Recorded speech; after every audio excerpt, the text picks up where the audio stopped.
In this movie, we will be working in Lightroom with this photograph that I captured of a firefighter, and we'll look at how we can retouch away blemishes, fix light, and craft an overall look in the photograph. So if you are ready to begin, let's dive in.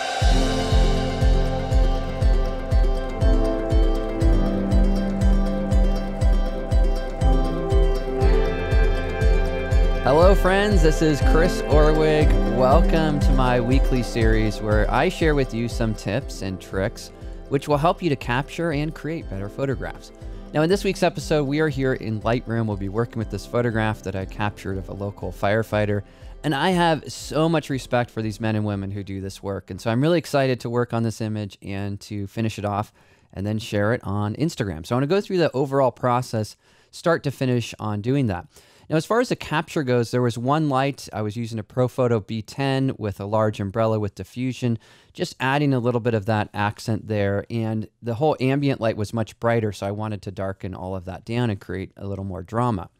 Okay, well, let's start to process the image. So I'm going to begin by cropping the photograph, and I just want to crop it in a little bit. As I drag this in, though, it's maintaining my aspect ratio. To unlock that, tap the A key, and then you can just click and drag in a more freeform way. And often with my portraits, I like to have them a little bit less long, I should say. So I like to customize them like we're doing right here. All right, so just kind of a freeform crop and changing the overall look, tapping the R key, move around, double click to apply. Now next, what do we need to do? Well, one of the things I want to do is I want to get rid of these few spots here, reflections on the window. So we'll tap the icon to select the spot removal tool or press the Q key on your keyboard. We want a medium amount of feathering. Brush size is too small, so I'll tap the right bracket key to make that bigger and then click to remove those. Now, if you tap the H key, it hides those overlay graphics there. And sometimes that's helpful if you want to be able to actually see what you're doing, or if you know that you're going to need to retouch on top of other areas, kind of like I've done here. Can you see how they're overlapping? Let me zoom in so you can see that. Sorry, you guys, but you can see they're overlapping. So if you tap the H key to hide that, then one of the things you can do is you can just really have at it and keep retouching until your heart's content, even though you have overlapping areas. So just a little expert tip that I wanted to sneak in there. Okay, next, let's go ahead and work on the look in the photograph.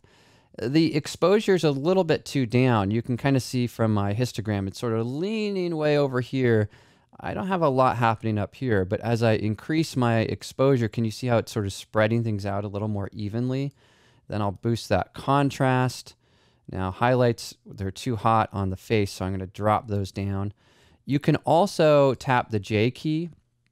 When you tap the J key, it's going to show you if you have any clipping issues, and then you can save those by using your highlights and your white slider. And again, just looking to kind of customize the way that this is going to appear here. Now, if you do have clipping, like I have in the blacks here, you couldn't bring that up if you want to make sure you have good detail there. Or if it's going to be for Instagram, who cares? It doesn't necessarily matter if that goes to pure black right there. As a matter of fact, sometimes it looks kind of cool to have a really strong, solid black. So know that the clipping is most relevant when you're talking about printing. But I started off saying this is going to go on Instagram, so I'm going to check that, but then also keep that in mind here too. And I'm realizing my crop, I just want to extend this out. I want to give him a little more room there. I didn't quite like the crop that I have there. So I tap the R key, access the crop tool, and change that. Now, why is that important? Well, that's important because even though you follow a workflow where I cropped and I retouched and then I did my work on color and tone, it doesn't mean you can't go backwards, or you might need to go backwards, because once the light changes, the overall weight and the feeling of the photograph changes too. Okay, speaking of the look and the feeling, I'm noticing a few problems. This area right here is too bright, as well as just all of this area in general. And then this area over here is too blue and cool and bright. So we can use a tool like this, which is called the graduated filter. I'll select it from the custom effect pull down menu. Rather than custom, I'm just going to choose exposure. That will zero everything else out except for my exposure slider. And let me close the histogram so you can see that. And I'm going to drag that to the left as well as highlights. and temperature, I'm going to warm that up, and then just drag that over that area. Now, you'll never really know if these are right, but you can always experiment after the fact, and you can change that transitional edge that we have there as well. And so in this case, I'm just looking to darken up that area, change the look on that a little bit so that it's not quite so prominent. I'm going to desaturate there a little bit too. And you can see that I'm just bringing that down, because if you have areas of brightness, your eye is attracted to them. So I want to darken that.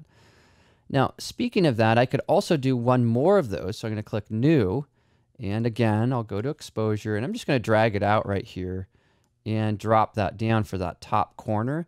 I'm kind of feeling like that top corner, I'm not really liking the overall look of that. So I'm just going to go ahead and drop that down there too. So now I have two little adjustments taking that area down.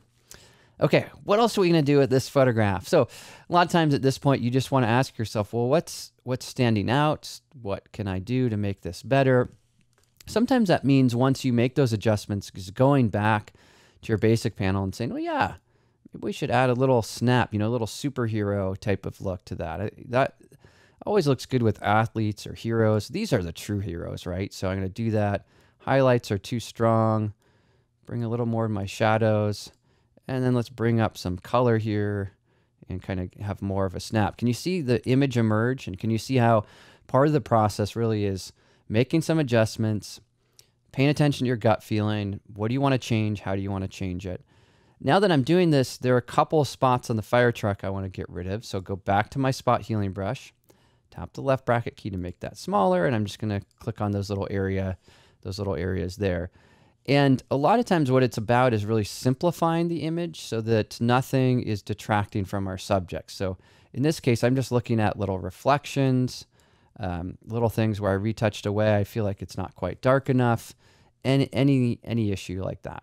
Okay, we're doing well. Hopefully you're enjoying this. Hopefully you're learning something. Next step is let's go to our radial filter here, and with this one, we'll go to something like highlights, and it will zero everything out except those highlights. Maybe drop exposure, maybe contrast a little bit too. And what you can do is you can click and drag this out over an area. And let me exaggerate for a moment. You can see how I'm affecting this area here.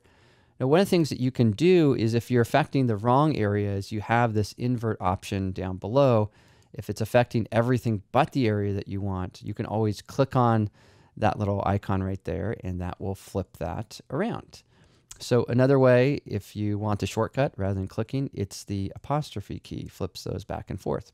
Okay, well, what do we actually want here? We want to darken that down a little bit because that part is just catching all the light from up here, and we want to have that with a nice soft feather so that what's happening here is we just have a little more of the darkening effect. And we also want to extend this. So I'm going to make this a little bit bigger so that we're getting this kind of dropping down of this light in these areas here. So I'm just going to try to find the right value there, maybe my feather a little bit less, and you can see, okay, I'm just taking light down in that part of the image. Well, now that I've done that once, if you want another one of these adjustments, you can always right-click or control-click it. When you do that, you get the option to duplicate. So that is double the intensity, and maybe what I want is double the intensity, but I want to spread this one out a little bit, and I want to kind of, have it go a little bit further in the image so that what I'm doing with this, can you see how I'm taking light down there, which in turn brings us back up to the face, and I'm kind of digging that. Then right click or control click, choose duplicate. I'm going to do one which is a lot lower in the frame and maybe a little bit smaller down here. So it almost extends out of the bottom of the frame, but you can see that's just holding in that. So it's darker here, gets a little brighter up in this area. And we can always go back to any of these adjustments. If ever they're too strong, well, yeah, we could bring a little bit of that back in there. Or we can also go back to our basic panel. With our basic panel, maybe we realize now, yeah, let's bring up the shadows there a little bit. Let's customize this a touch more here so we can really craft the look that we want for the image. In this case, it might be kind of fun too to have a little bit different color value there. And I want this to look real, so I'm making sure that my colors aren't I don't know, too exaggerated, because that's sort of the dead giveaway, right? That you just went over the top. And so you don't want to do that. So I'm just fine tuning that based on how it looks to my eye. All right, well, there you have it. We went through that overall process, and just to show you what that looks like, what I'm going to do is take these two images here and put them side by side so that we can see our before and after. And what we have is the before on the right. That's where we started, and now here's the after. And that was quite a journey. Hopefully you saw how we can get there really easily without a lot of effort in regards to the techniques. But more, it's all about kind of responding to the image, making adjustments, going backwards, moving forwards, building all of those adjustments up till we get to that final result where we have a pro level, strong, compelling photograph. All right. Well, hey, thanks for joining me in this week's episode. I have a ton of fun creating these, so hopefully you are enjoying these as well, and hopefully you're picking up some tips. Also, if ever you feel like I'm going too fast, rewatch this. Watch it again. Pick up all the subtleties, the nuances, the shortcuts, whatever it is. And also, I hope that you have a very creative and a very fantastic rest of your day. I'll see you next time. Bye for now.